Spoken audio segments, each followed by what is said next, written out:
Okay, good looking people. What we're going to do in this video is work on our master pages. So when we draw a rectangle, kind of a pretty little box that our page numbers are going to go into, we do it once and it appears on all of our pages. Let's go and do that. Okay, so to work on the master page is we need to see this pages panel. So go to window pages if you can't see it. And just have a little look at these pages here. I've got page 1, 2, 3, 4, but you can see the A in the corner. It means that they're attached to something called the A master. That's there by default. You're given one. You can have as many master pages as you need. Okay, and you put things on the master page that you want to appear on every page, like a page number. Maybe it's a small title of the document, its version or date or who produced it.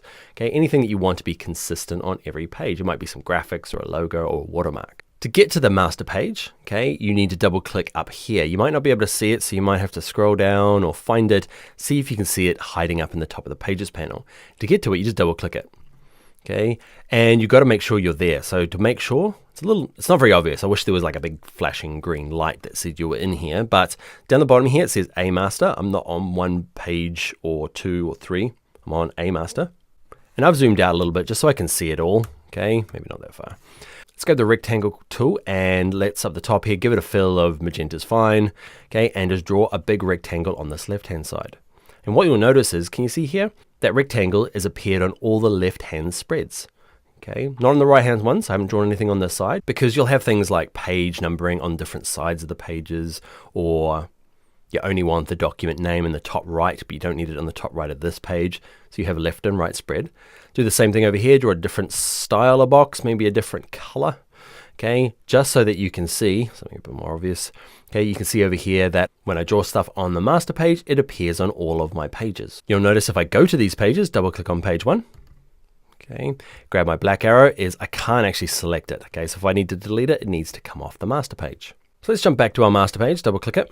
Okay, and select you and delete it. So what I'd like to do is grab the rectangle tool and I'd like to draw a rectangle that kind of sits down the bottom. We're going to be doing, you kind of saw it at the beginning there, kind of like a box that sits down the bottom. I want it to make sure it overlaps the bleed, so it gets trimmed off in the bin, and it goes right up until the spine here. How far up? Just have a guess. You can change it later on. And you'll notice on page 1, there it is there, double click, page 2, okay, I've got that nice colored box. We'll duplicate it for the other side in a sec. Okay, so on page 1, actually, make sure you go back to my A master. I promise you, you'll be like the world's best user of InDesign and you will still forget you're not on the master page. Spend ages designing something on page 1, thinking it's on the master page, okay, and have to copy and paste it afterwards. We always forget. Same happens when you think you're designing on page 1 and you're actually in the master page and you realize everything you've designed is on every single page. You just have to do some copying and pasting afterwards. Okay, next thing I want to do is I want to fill this with one of our colors. Okay, so what you can do when you get started with a new document is you'll see at the top here, there's actually none of those colors through yet. They're sitting over there, which is no big drama, but you can be all official and bring the swatches through properly. So with the black arrow, have nothing selected. Okay, right click this guy and say add to swatches and just do it for all of them. So you know you've got all of our colors as part of the swatches thing. Okay, there he is there. Okay, it's a bit weird, I know, they're there, but why aren't they there? It's because this is kind of new and there's not a super slick integration yet. That will change. Okay, so if I have this selected, and at the top here, I'm going to pick my green at heart red. And you'll see it appears on all the right-hand spreads. Now I'm going to select it, copy and paste it. Okay, edit, copy, edit, paste. And we're going to have a left-hand spread as well. And let's double check it's on all our pages. Double click page A. Page 2, page 3, there's all our little footer color box.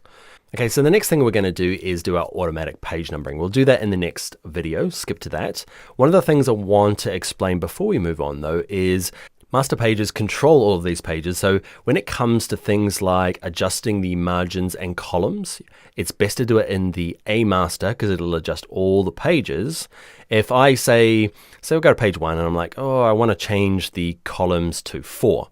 Okay, and I go up to object, layout, and go to margins, and I pick columns are now going to be 4. Okay, click OK.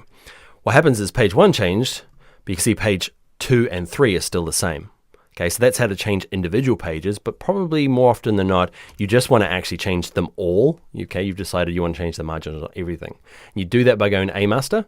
Okay, so double click it and make the changes in here. Okay, so now if I go to object, keep going to object. Okay, just go to layout, margins, and go to 4. You'll see it does this page. click over here to, you have to do it up here, double click this page, make it go blue, and do it for this side as well. Fiddly, I know, but that's the way it is. Let's go to 4. Okay, now what you'll notice is if I go to page 1, page 2, page 3, okay, I've done those adjustments. So if you're finding it's a little bit weird, it's probably because you're not doing it on your master page. I'm going to undo that. Okay, so let's go and do automatic page numbering in the next video.